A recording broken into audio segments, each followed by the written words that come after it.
How you doing, guys? Welcome back to the garage, the place where I do reviews, show you how to tie knots, rig things, unboxing, all that good stuff. And today is no different.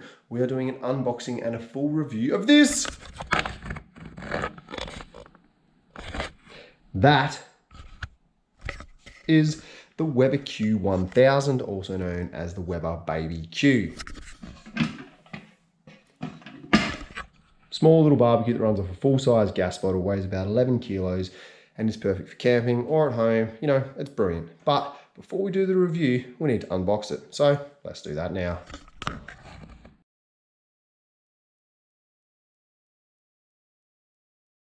That's it, out of the box, as you can see. Box is quite large for such a small thing. Now, what you've got in the box is the lid. I think that's the grease catch tray with a removable little bit. Nothing there. The barbecue itself, the owner's manual with all the instructions, the grills, and whatever is in here. Looks like the handle for the lid and possibly the dial or something. So that's it all out on the table. What we'll do first is we'll put it together, then we'll read the specifications off the box, tell you what it's all about, then we'll give it a try. So, let's put it together. The Weber Owner's Kit. Let's see what's in there.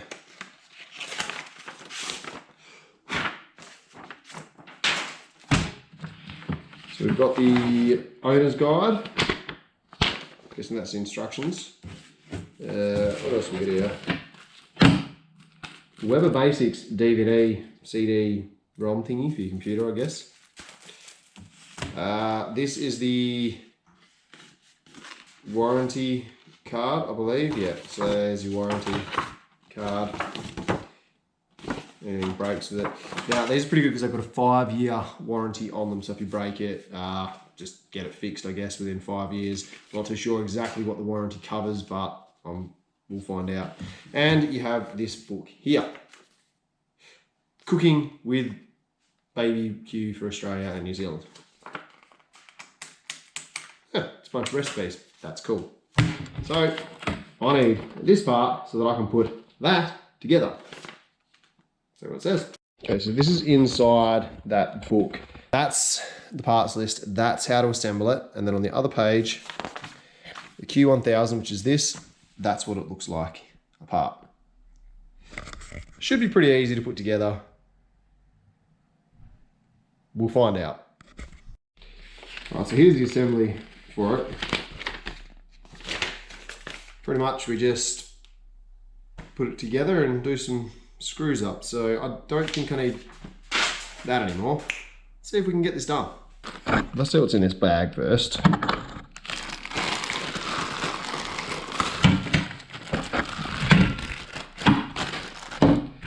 Handle, that goes on there, I reckon. Dial, it is a dial. That goes on the front, so you can turn the heat up. And we've got some, looks like pins for the hinge for the lid, and some safety locking R-clips. Cool. Grill plates. I reckon the grill plates go in first. Let's find out.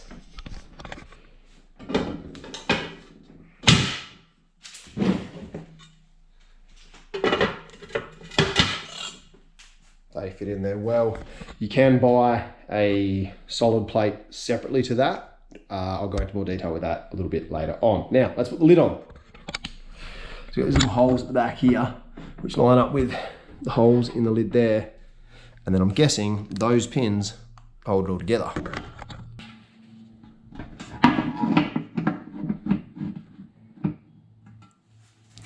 There we go. So the lid actually sits on the outside of the base tabs, and then the pins just slot through like this. Like that. And the R-clip here goes in the hole in the side of the pin. If you look at the pin, it's got a hole in it. The R-clip goes through the hole in the pin. And there you go. So that's that one done.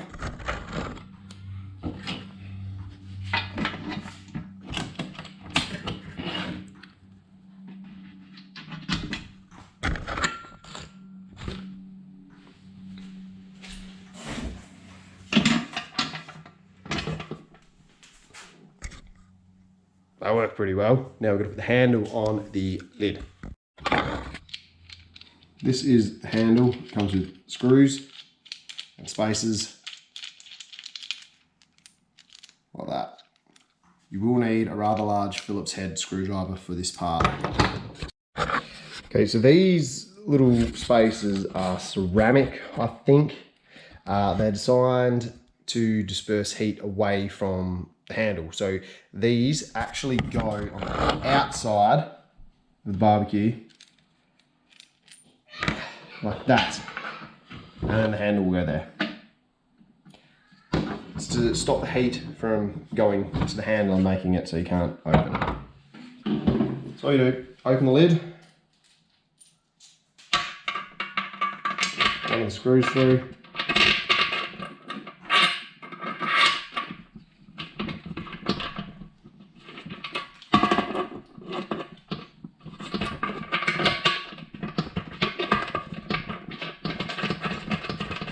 Do it up loosely by hand first. Same with the other side.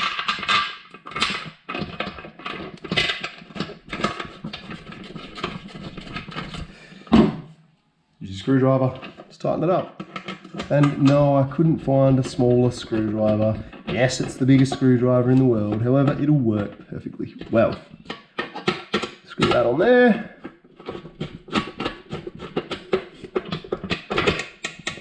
Nice and tight. Nice and tight. Just like that. There we go. Works well.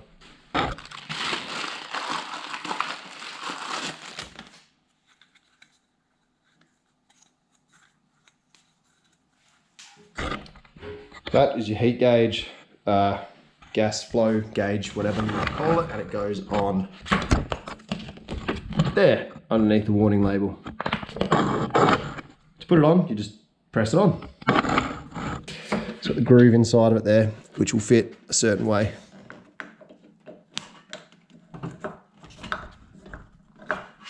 Just like that. Done. Push on. So you've got to push it to turn your gas on or off.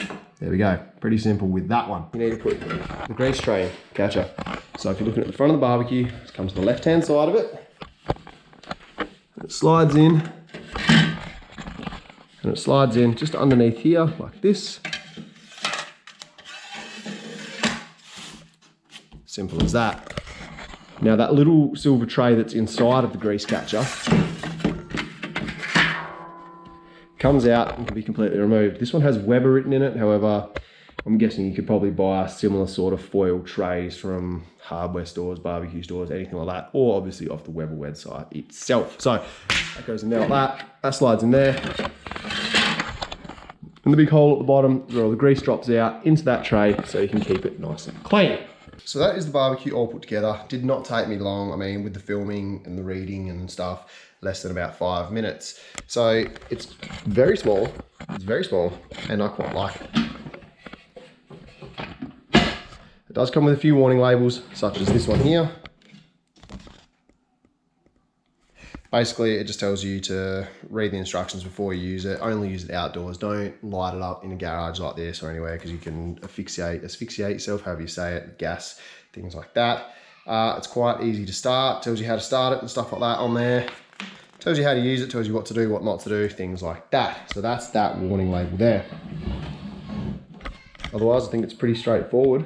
Let's read some of the details about this barbecue. Here we go, look. There's all the specifications there. The dimensions, so it's 37 centimeters high, 68 centimeters wide, and 42 centimeters deep from there to there. So it's not overly big. You've got a primary cooking area of 1200 square centimeters, 43 by 32 centimeters. It's got one burner, takes LPG. It's 13 centimeters height for the cooking there. That's between the grill and the top of the lid. It's got a removable catch pan, all that. It's all made out of cast aluminium. Now, it weighs about 10.75 kilos. Pretty light, pretty portable, perfect for camping. Now, it did say don't use it indoors like this in the garage. But what I'm gonna do is I'm gonna hook a gas bottle up that runs off of a standard 9 kilo gas bottle. I'm gonna hook that to it and just make sure that it lights up and fires up before we do the cooking review.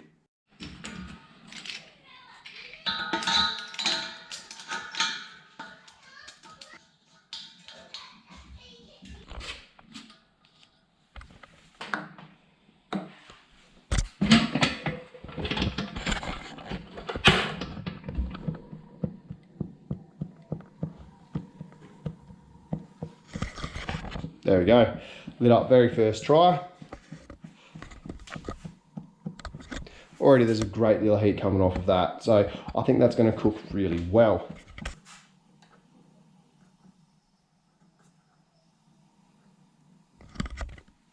Temperature control feels really nice and smooth. You can actually see the flames going down as you turn it down, which means that it's very sensitive, which is really, really good when you're trying to cook different things because you don't want heat. Heat control is key when you're cooking. That's another story.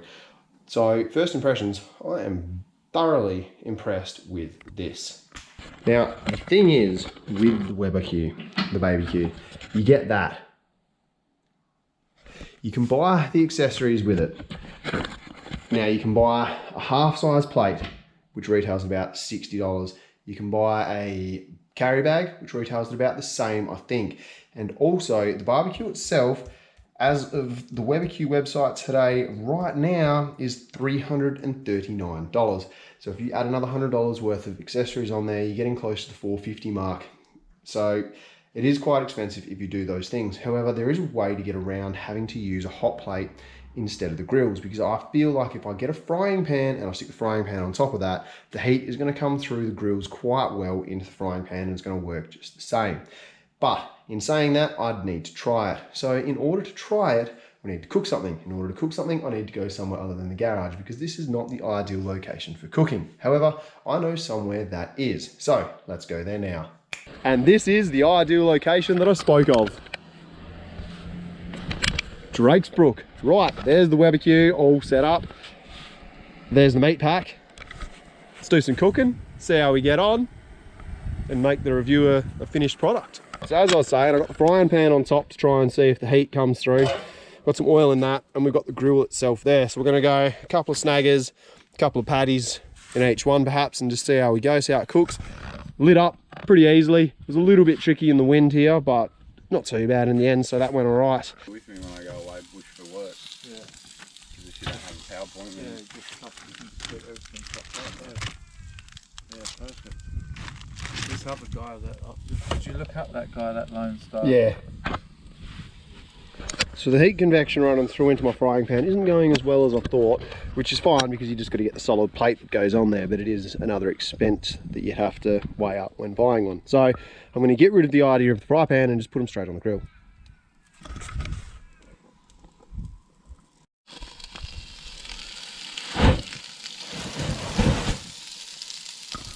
A little bit of spray oil on there, that goes all right. The lid shut now, cooking away. Should be good here. Grease trap underneath's working well. I don't know if you can see that. But so far, first impressions of the cooking, definitely needs a solid plate. The grill's not that great, but the barbecue itself works well. There's plenty of heat coming out of it, so it shouldn't take too long to cook up at all. Happy with it. So you get this book with your Weber. Now, what this book is basically a bunch of recipes, how to cook things and what to cook. Furthermore to that though, it's a guide for selling the accessories because every single one of these recipes requires a different accessory. Actually, not every single one, but most of them. Let's flip to here. Barbecue on hot plate, there you go. So salmon fillet with crispy skin and Thai cucumber salad, hot plate. You need to buy the hot plate for it. There you go. Greek style roast leg of lamb, roast on trivet and convection tray. So, although this recipe book is brilliant and has a lot of recipes in it, it also tells you which accessories you need, so therefore you need to spend more money again. Is it a good thing? Is it not a good thing? Who knows? It just means that you've got to spend money if you want to do certain things the Weber way. So the accessories that you can get for barbecue, you can get the rotisserie thing which goes in so you can cook roast and things like that. You can get hot plates, you can get a pizza stone, you can get a stand so that it lifts up in case you don't have a table, you can get a carry bag, you can get a cover, and then you can get a whole bunch of Weber little cooking utensils and things like that. So everything is an extra for these barbecues. However, they are quite good, and I am going to consider getting a few of them because it's going to make the barbecue really, really good. But just keep that in mind. Do some research, check out the prices at your local area for the barbecue itself, the accessories, and what you want to cook. If all you want to use it for is cooking snaggers, steaks, things like that, simple little things when you go camping, then it's absolutely perfect the way it is. But if you want to up your game when you're cooking and just outdo everyone at the campsite, like who doesn't want to do that, then you're going to have to buy some accessories. So keep that in mind when you're buying these barbecues. Everything's cooked up nicely on the barbecue there. I'm actually thoroughly impressed with it. Even though it's a grill I'm not a huge fan of grills, I would prefer the plate. It's done a really, really good job. So, in conclusion, if you want to get this barbecue, they retail about 340 bucks. Then you want the solid plate, there's another 60. Then if you want a stand, I think they're about 80. And then if you want the cover, that's another 50. So you're up around $550 for a $350 barbecue. It would have been nice if Weber offered a solid plate option to come with it, and you could choose half grill, half solid, full grill, whatever you would like, but they don't. You have to buy it as an extra. So there's probably cheaper versions on the market. Again, you'd have to see how they go. This one though, for the price, pretty decent, pretty happy with it. And once I get the solid plate, I'll try it again and see how we go. Would recommend this barbecue.